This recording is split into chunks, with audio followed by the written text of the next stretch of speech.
Hello, and welcome back to Twisted Tales and Crimson Trails, your home for the most chilling and perplexing true crime stories. Today, we journey to a place that once prided itself on its tranquility, a village where everyone knew their neighbor's name and secrets were thought to be a commodity they didn't trade in. But one grim morning, the current of their peaceful river brought with it a horrifying discovery that would dredge up a hidden world of passion, betrayal, and murder.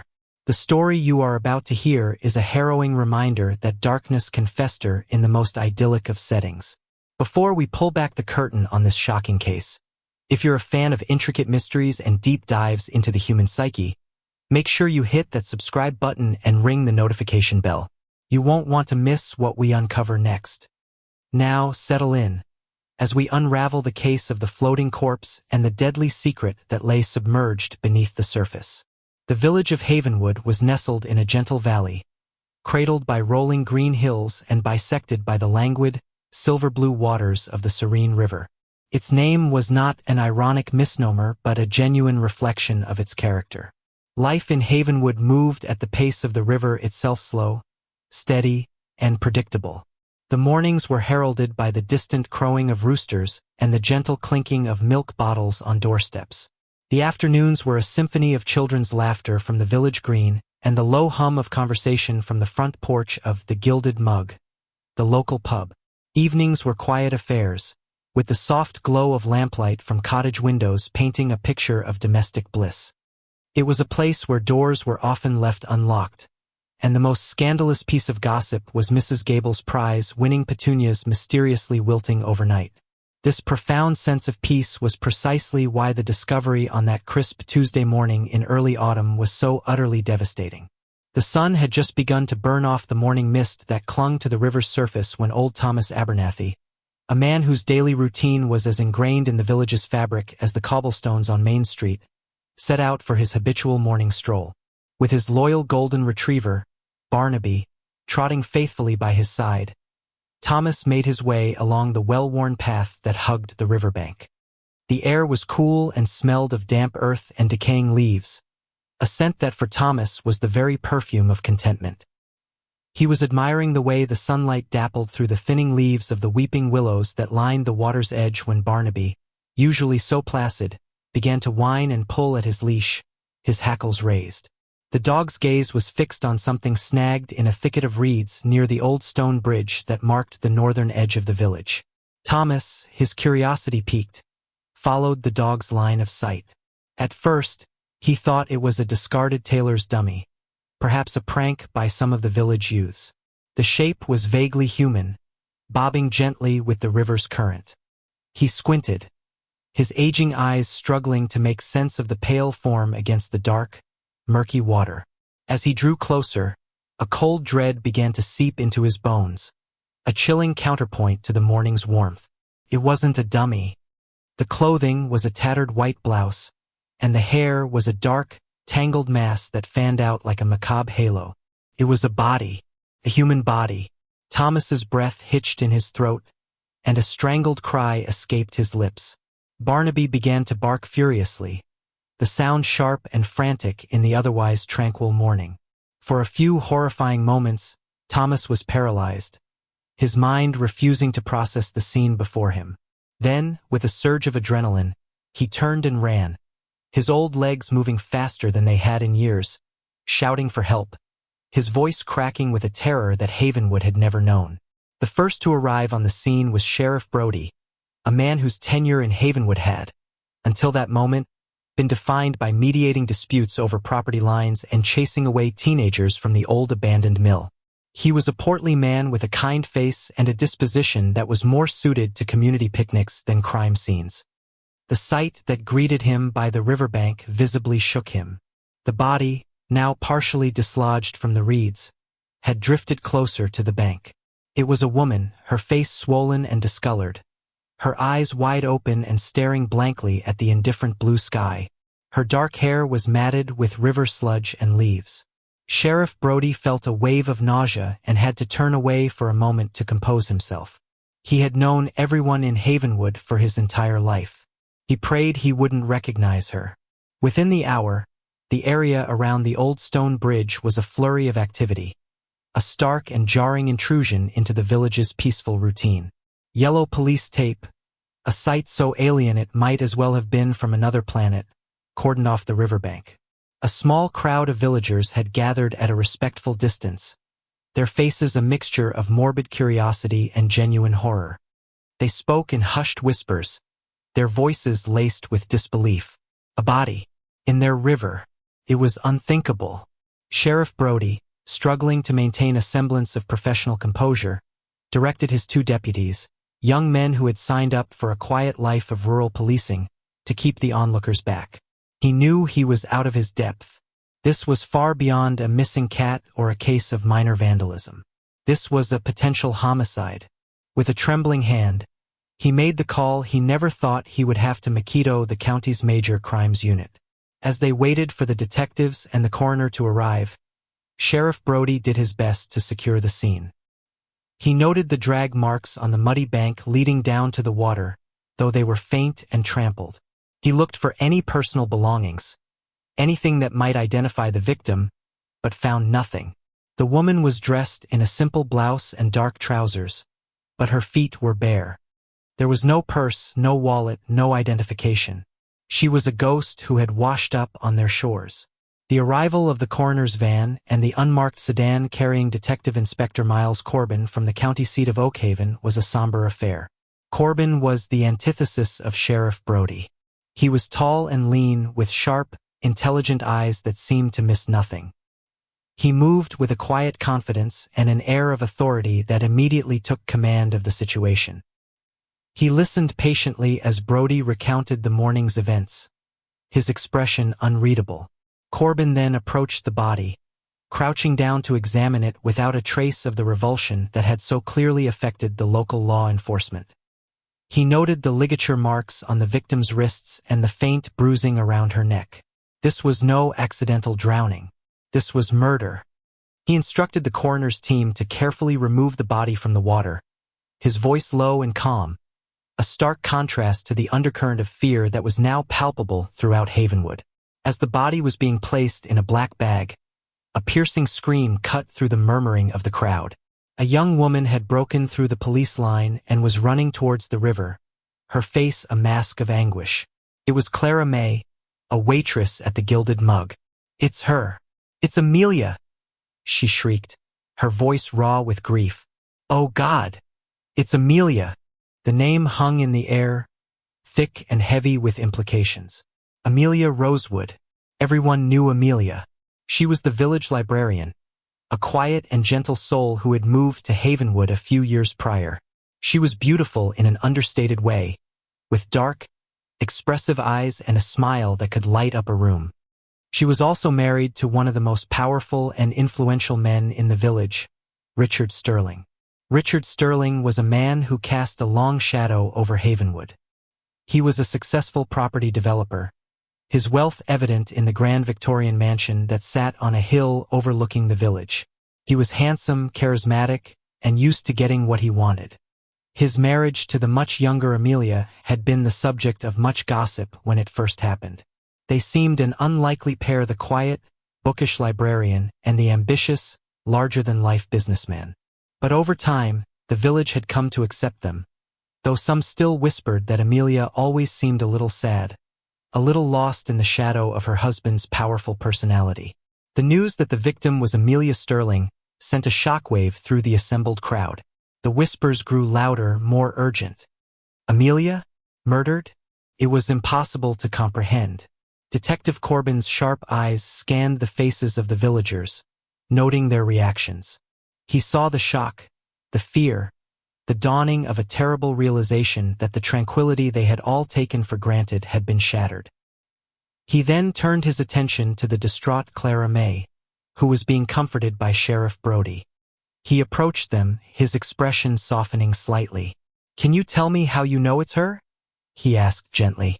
Through her sobs, Clara May described the small, silver locket that Amelia always wore, a gift from her late grandmother. She had seen it glinting on the victim's neck as she was being lifted from the water. It was a detail that no one else had noticed. Corbin made a mental note. This young woman would be his first official interview. The rest of the day was a blur of official procedures. The coroner's team finished their work and transported Amelia's body to the county morgue for a full autopsy. Corbin's forensics team arrived and began to meticulously comb the area for evidence. They took soil samples, plaster casts of the faint footprints, and photographs from every conceivable angle. Corbin's first official act, after the scene was processed, was to pay a visit to Richard Sterling. He found the man in his opulent study, a glass of amber liquid in his hand, his face a carefully constructed mask of grief. He claimed to have last seen his wife the previous evening. She had been feeling unwell and had gone to bed early.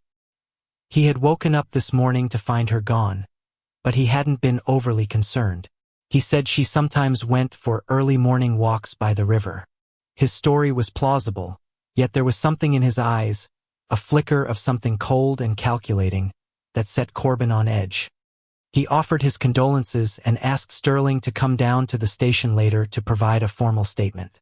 Sterling agreed, his voice smooth and controlled. As Corbin left the Sterling mansion, he couldn't shake the feeling that he had just met a man who was more concerned with appearances than with the brutal murder of his wife. The sun began to set on Havenwood, casting long, ominous shadows across the village. The yellow police tape by the river was a stark, ugly gash in the picturesque landscape. The Gilded Mug, usually a place of boisterous camaraderie, was uncharacteristically subdued. The patrons spoke in hushed tones, their eyes darting towards the door as if expecting a monster to walk in. The news of Amelia's murder had spread like a virus, infecting every home, every conversation. Clara May, her eyes red and swollen from crying, was sitting in a small, sterile interview room at the local police station. Detective Corbin sat opposite her, a cup of tea in his hand, his demeanor patient and reassuring. He let her talk, letting the words and the grief pour out of her. She spoke of Amelia's kindness, her love of books, her gentle nature. She described how Amelia would often come into the pub for a cup of tea and a quiet moment to herself. They had struck up an unlikely friendship, the quiet librarian and the bubbly waitress. She wasn't happy, Clara May said, her voice barely a whisper. In her marriage, Richard. He was controlling. He liked the idea of her, the beautiful, quiet wife, but he didn't really see her. Corbin leaned forward, his interest piqued. Did she ever talk about leaving him? Clara May hesitated, biting her lip. She was scared of him, she admitted. He had a temper. She told me once that he pushed her during an argument. She had a bruise on her arm for a week. This was a significant revelation. The perfect marriage was a facade. Corbin asked Clara May if Amelia had been seeing anyone else, if there was anyone she might have confided in. Clara May shook her head. She was so lonely, she said, fresh tears welling in her eyes. I think I was her only real friend here. As Clara May was leaving the station, she paused at the door. There is one other thing, she said, her voice uncertain. A few weeks ago, I saw her arguing with someone by the river. It was late in the evening. I couldn't see who it was clearly, but it was a man. And it wasn't her husband. Corbin's eyes sharpened. A secret argument. A secret man. The placid surface of Havenwood was beginning to crack, revealing the murky depths beneath. Later that night, long after the village had settled into an uneasy and restless sleep, Detective Corbin stood by the window of the small office Sheriff Brody had given him, looking out at the darkened streets. The preliminary report from the coroner had come in. Amelia Rosewood had not drowned. The cause of death was asphyxiation. She had been strangled to death before her body was put in the river. The ligature marks on her wrists indicated she had been bound. The stillness of Havenwood had been broken, not by an accident, but by a brutal and calculated act of violence. Somewhere in this idyllic village, a killer was hiding in plain sight. And Amelia, the quiet librarian, had taken a secret to her watery grave. A secret that Corbin was now determined to uncover, no matter how many more illusions he had to shatter along the way. The investigation had just begun, and he already knew it would be a long and difficult journey into the heart of a community that was about to discover it never really knew itself at all. The case of the floating corpse was now officially a murder investigation, and everyone in Havenwood was a potential suspect. The days that followed the discovery of Amelia's body were a slow, agonizing bleed of Havenwood's innocence. The autumnal beauty of the valley, with its vibrant hues of gold and crimson, seemed a cruel mockery of the ugliness that had been exposed. The serene river, once a source of life and recreation for the village, now flowed with a sinister undercurrent. Children were kept away from its banks, and the familiar sight of fishermen casting their lines was replaced by the sporadic and methodical search of police divers, their dark-suited forms a somber intrusion into the natural landscape. Detective Inspector Miles Corbin had established a temporary command center in a disused office at the back of the small police station, a space that now buzzed with an energy that was entirely foreign to Havenwood. A large corkboard, quickly covered with a map of the village, photographs of the crime scene, and a growing web of names and connections, dominated one wall. It was a visual representation of the chaos that had been unleashed, and Corbin spent hours staring at it, his sharp mind sifting through the details, searching for a pattern, a loose thread that he could pull to unravel the entire sordid tapestry. His initial interviews had painted a complex and contradictory picture of the victim. To the general populace of Havenwood, Amelia Sterling was the librarian, a figure who was more of a concept than a person. They knew her as the quiet, polite woman who stamped their books and offered gentle reading recommendations. She was seen as an appendage to her husband, the beautiful Mrs. Sterling, an elegant but distant figure. They spoke of her with a detached sympathy, the kind reserved for a tragic headline in a newspaper. But as Corbin dug deeper, interviewing those who had been on the periphery of her life, a different Amelia began to emerge. Clara May, the waitress from the Gilded Mug, proved to be an invaluable source. In a series of subsequent conversations, she filled in the blanks of Amelia's lonely existence. She spoke of a woman who felt trapped, not just by her marriage, but by the stifling expectations of village life. She used to say she felt like she was living in a beautiful cage. Clara May recounted, her voice thick with sadness. Richard bought her everything she could ever want, but he never asked her what she actually wanted. Clara May's testimony about Richard Sterling's temper was corroborated by a former housekeeper who had been dismissed a year prior. The woman, initially reluctant to speak ill of her powerful ex-employer, eventually admitted to hearing heated arguments, the sound of slammed doors, and on one occasion, the shattering of glass. She described Richard as a man who demanded perfection and whose charm could turn to ice in an instant. The public persona of the charismatic benefactor was a carefully maintained facade. Behind closed doors, he was a man of volatile moods and suffocating control. Armed with this information, Corbin brought Richard Sterling in for a second, more formal interview. This time, the atmosphere in the small interview room was tense. Sterling arrived with a high-priced lawyer from Oakhaven, a clear sign that he was taking the situation very seriously. He was dressed in an impeccably tailored suit, his grief now appearing more like a performance of practiced solemnity. Corbin began by questioning Sterling about his relationship with Amelia. Sterling painted a picture of marital bliss, speaking of his beloved wife in glowing terms. When Corbin gently prodded, introducing the allegations of his controlling nature and his temper, Sterling's composure cracked for a fraction of a second. His eyes hardened, and his jaw tightened. "My wife was a sensitive woman," he said, his voice dangerously low. "Sometimes she misunderstood my concern for control. I loved her. I would never have hurt her." Corbin then asked for a detailed account of his whereabouts on the night of the murder. Sterling claimed he was at home working late in his study.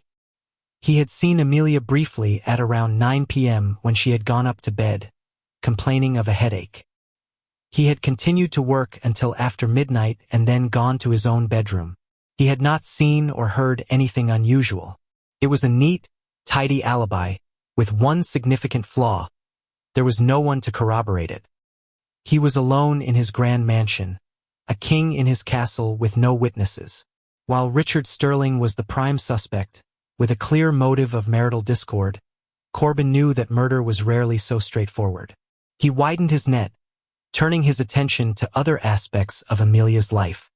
He obtained a warrant for her phone records and her personal computer, which had been left behind in the sterile, impersonal bedroom she had occupied in the Sterling mansion. The digital forensics team in Oakhaven soon hit pay dirt. Amelia's laptop revealed a hidden life. She had a private email account, under a pseudonym, that she used to communicate with one person, a man named Daniel. The emails were a torrent of pent-up emotion, a chronicle of a passionate and clandestine affair. They spoke of stolen moments, secret meetings in a secluded cabin in the woods miles from Havenwood, and a desperate, shared dream of a future together. Amelia's emails were filled with a raw, hopeful energy that was completely at odds with the subdued woman the villagers thought they knew. She was in love, deeply and recklessly. The identity of Daniel was a mystery. The email address was generic and untraceable.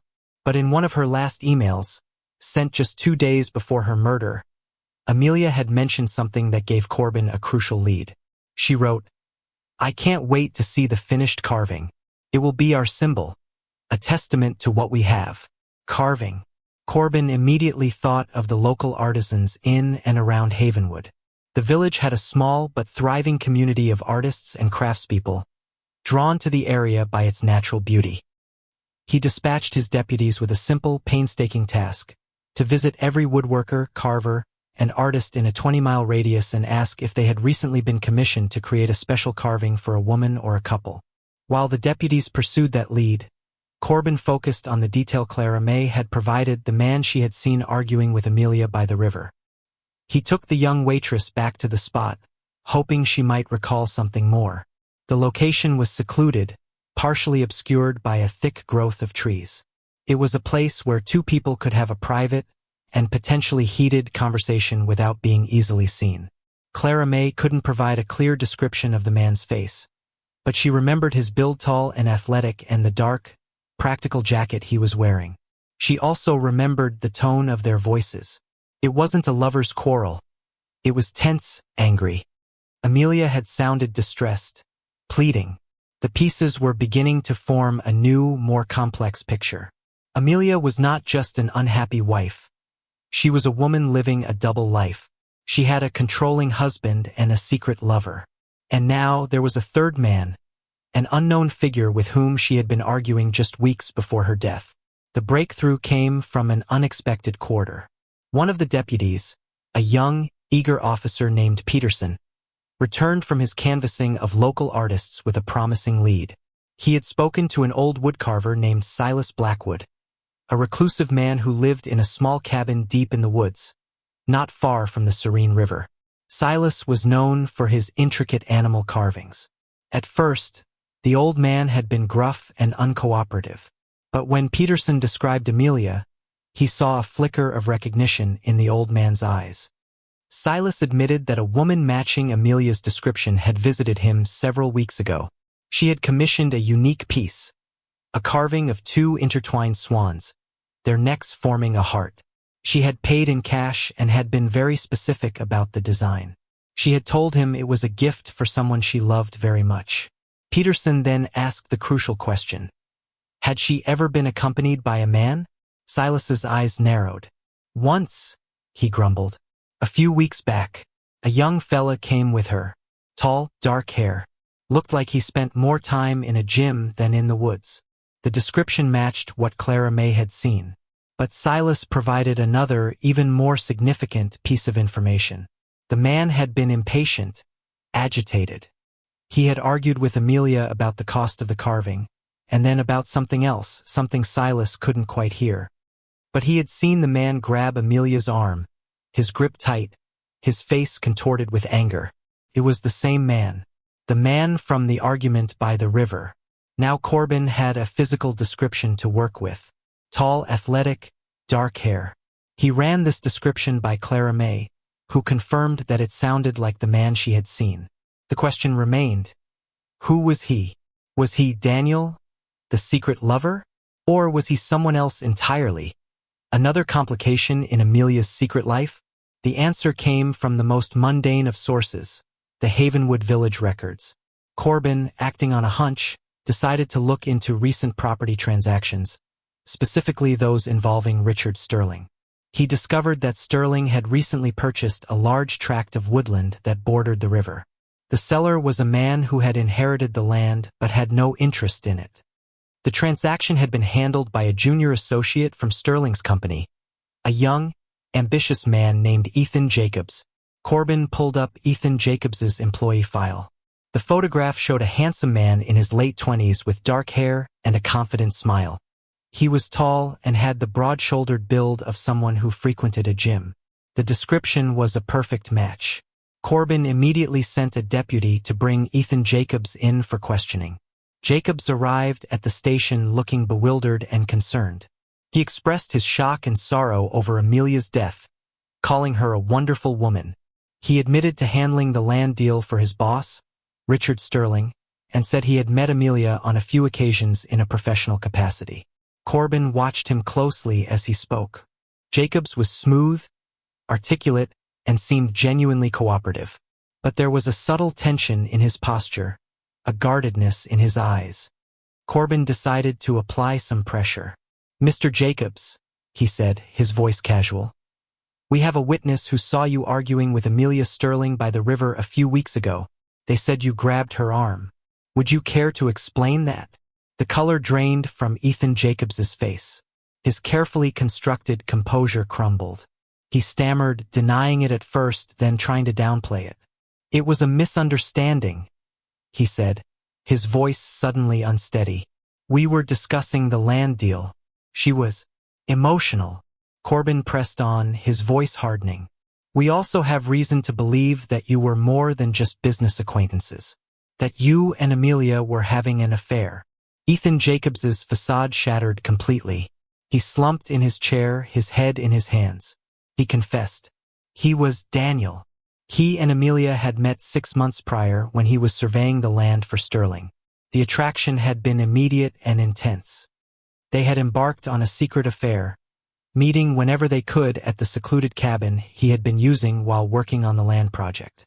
The swan carving was meant to be a symbol of their love, something they would keep in the home they dreamed of sharing one day. But the dream, Ethan admitted, had begun to turn into a nightmare. Amelia had wanted to leave her husband, but she was terrified. Ethan had become increasingly frustrated and impatient. He wanted her to leave Richard, to be with him openly. The argument by the river and the one at the woodcarvers had been about that. He had been pushing her, and she had been pulling away, paralyzed by fear. "I loved her," he said, his voice choked with emotion. "I would never, ever hurt her. Yes, I was angry with her, but I loved her." He claimed that, on the night of the murder, he was at his apartment in Oakhaven, a good 40-minute drive from Havenwood. He had been home all night, alone. Another convenient, uncorroborated alibi. Now Corbin had 2 men in Amelia's life, both with motives, both with tempers, and both without alibis. The husband who stood to lose his perfect wife and public image, and the lover who was growing desperate and angry. The web of secrets was becoming more tangled, the threads of the investigation leading in 2 very different but equally plausible directions. The autopsy report landed on Corbin's desk late that afternoon. It confirmed the cause of death as strangulation and the time of death as sometime between 10 p.m. and 2 a.m. on the night she disappeared. But it also contained a new, explosive piece of information. Underneath Amelia's fingernails, the lab had found traces of skin and blood. There was also a single dark brown synthetic fiber. Amelia had fought back against her attacker. The DNA evidence was being processed, but it would take time. The fiber was their most immediate lead.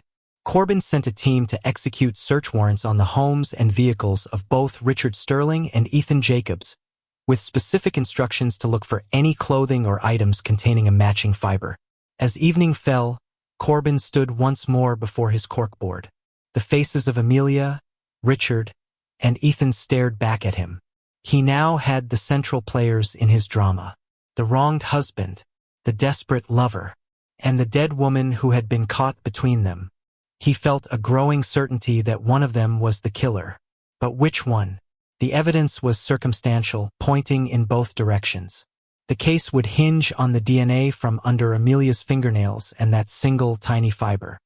It was a race against time to find the physical evidence that would transform suspicion into certainty and expose the truth that lay hidden in the heart of this once peaceful village. The threads were unraveling, and Corbin knew he was getting dangerously close to the killer. The search of Richard Sterling's mansion was a study in cold, sterile opulence. The forensic team moved with professional detachment through rooms that felt more like museum exhibits than a home. Every surface was polished, every object in its designated place. It was a house that screamed of wealth and control, but it offered up few secrets. In Sterling's vast walk-in closet, they found dozens of expensive suits, cashmere sweaters, and silk ties. They took samples from several dark-colored jackets and overcoats, but a preliminary visual inspection revealed nothing that immediately matched the synthetic fiber found on Amelia's body. Richard himself remained aloof and condescending throughout the search, observing the proceedings with a thinly veiled contempt. His lawyer a constant, silent presence at his side. The search of Ethan Jacobs's apartment in Oakhaven yielded a starkly different atmosphere. It was the sparsely furnished, transient space of a young man focused on his career. There were blueprints on the coffee table, a half-eaten pizza in the kitchen, and a palpable sense of a life in motion. In his closet, they found a number of outdoor jackets, practical garments suited for a man who worked on land development projects. One of them, a dark brown, heavy-duty work jacket, immediately caught the eye of the lead forensic officer. It was made of a coarse, synthetic material. They carefully bagged the jacket, along with several other items of clothing, for analysis. When questioned about the jacket, Ethan claimed he hadn't worn it in weeks. While waiting for the lab results, which Corbin knew could take days, he decided to change his tactics. The key to the case, he felt, was not just in the physical evidence but in the psychology of the people involved. He needed to understand the victim more deeply. He returned to the place where Amelia had spent most of her time, the Havenwood Library. The library was a quiet, hallowed space, filled with the scent of old paper and wood polish. The acting librarian, a nervous, elderly woman named Mrs. Albright, had been Amelia's assistant. She spoke of Amelia with a fond, maternal affection. "She was a dear girl," Mrs. Albright said, her voice trembling slightly. "So kind, but so sad, like a bird with a broken wing." Corbin asked if Amelia had ever spoken about her personal life. Mrs. Albright shook her head. "She was intensely private. But I knew she wasn't happy. You could see it in her eyes. Sometimes, she would just stand by the window, looking out towards the river, and she seemed a million miles away." On a hunch, Corbin asked to see Amelia's desk. It was neat and orderly, much like the rest of her life. But tucked away in the back of a drawer, beneath a stack of order forms, was a small, leather-bound journal. It was not a diary of daily events, but a collection of thoughts, poems, and fears. Her handwriting was elegant but forceful, the loops and swirls betraying a passionate nature that she kept hidden from the world. Corbin spent the next few hours poring over the journal, and a clearer picture of Amelia's final weeks began to form. She wrote of her intoxicating love for Ethan E. A love that made her feel alive for the first time, but her entries were increasingly tinged with anxiety. She wrote of Ethan's growing impatience, his demands that she leave Richard. "He doesn't understand," she wrote in one entry. "It's not that simple. R. would never let me go. He would destroy me. He would destroy us." The most chilling entry was dated just 3 days before her murder. "I have to end it with E. It's too dangerous. R. knows something. I can feel it in the way he looks at me. He is watching my every move. I am a prisoner. Last night, he told me that if he couldn't have me, no one could. He said it with a smile, but his eyes were like chips of ice. I have never been so scared." This was it, the psychological smoking gun. Richard Sterling hadn't been the oblivious, cuckolded husband. He had suspected or perhaps even known about the affair, and his reaction had been a cold, possessive threat. Amelia's fear was palpable on the page. She had been planning to break up with Ethan, not to run away with him, but to protect him from her husband. Armed with this new evidence, Corbin brought Richard Sterling back to the station. This time, there was no lawyer present. Sterling had come voluntarily at Corbin's request, perhaps believing he could once again control the narrative. Corbin didn't waste any time. He laid the journal on the table between them, open to the last damning entry. "Your wife was terrified of you, Mr. Sterling," Corbin said, his voice flat and devoid of emotion. "She believed you knew about her affair. She believed you were going to kill her." For the first time, Richard Sterling's composure completely disintegrated. His face, which had been a mask of calculated grief, twisted into a snarl of pure rage. "That pathetic little fool," he spat, his voice dripping with venom. "She thought she could make a fool of me? In my own town, I gave her everything, a beautiful home, a life of luxury, and she threw it all away for some worthless, dirt-kicking surveyor." The confession tumbled out, a torrent of narcissistic fury. He had suspected for weeks.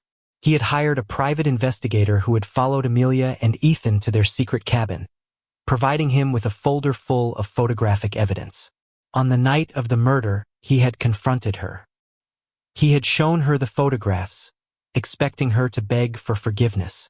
Instead, she had stood up to him for the first time in their marriage. She told him she was leaving him, that she didn't love him and never had. "She laughed at me." Sterling seethed, his eyes blazing with a cold fire. "She told me I couldn't control her anymore, that she was finally free." His control had snapped. He had grabbed her, his hands closing around her throat, silencing her defiance, silencing her life. He described, with a chilling lack of remorse, how he had tied her wrists with a length of rope he'd gotten from the garage, put her in the trunk of his car, and driven to the old stone bridge. He had weighted her body down with a stone and rolled her into the dark, cold water of the serene river, the same river she used to gaze at from her library window, dreaming of escape. Just as Sterling was finishing his horrifying monologue, a detective entered the room and handed Corbin a note. He glanced at it, his expression grim. The preliminary lab results were in. The DNA from under Amelia's fingernails was a match for Richard Sterling. The synthetic fiber found on her body was a perfect match for the lining of the trunk of Richard Sterling's Jaguar. It was over. The confession, backed by irrefutable physical evidence, sealed his fate. The news of Richard Sterling's arrest and confession ripped through Havenwood like a wildfire. The shock was profound. It was one thing to have a murder in their midst, another entirely to discover that the killer was one of their own, a man they had all known, respected, and even envied. The idyllic image they had of their village and of themselves was shattered beyond repair. The Sterling mansion on the hill, once a symbol of aspiration and success, now loomed over the valley like a Gothic tombstone. Ethan Jacobs was released without charge. The news that Amelia had been planning to end their relationship to protect him was a devastating blow. He was left with the ghost of a love that had, in the end, cost Amelia her life. He quietly packed his bags and left Havenwood, a man haunted by what might have been. In the weeks that followed, Havenwood struggled to find its footing. The tourists who usually flocked to the village for its autumn colors stayed away. The Gilded Mug was no longer filled with easy laughter, but with somber, reflective conversations. The river, once serene, was now a constant, flowing reminder of the tragedy it had concealed. Life, however, has a way of moving forward, even in the wake of unspeakable tragedy. The seasons turned. Winter came, blanketing the village in a soft, quiet layer of snow, covering the scars at least for a little while. The people of Havenwood began to talk to each other again, not about property lines or prize-winning petunias, but about the things that truly mattered. They looked at their neighbors not as familiar faces, but as people with their own hidden struggles, their own secret sorrows. The floating corpse that had so terrified their village had done more than just expose a secret affair and a brutal crime. It had forced the people of Havenwood to look beneath the placid surface of their own lives and confront the uncomfortable truth that darkness and light, love and hate, peace and violence, can exist side by side, even in the most idyllic of places. The stillness had been broken, and in its place was a new, more sober understanding of the world and of themselves. Havenwood would never be the same, but in the shattering of its innocence, it had perhaps found a deeper, more resilient kind of peace.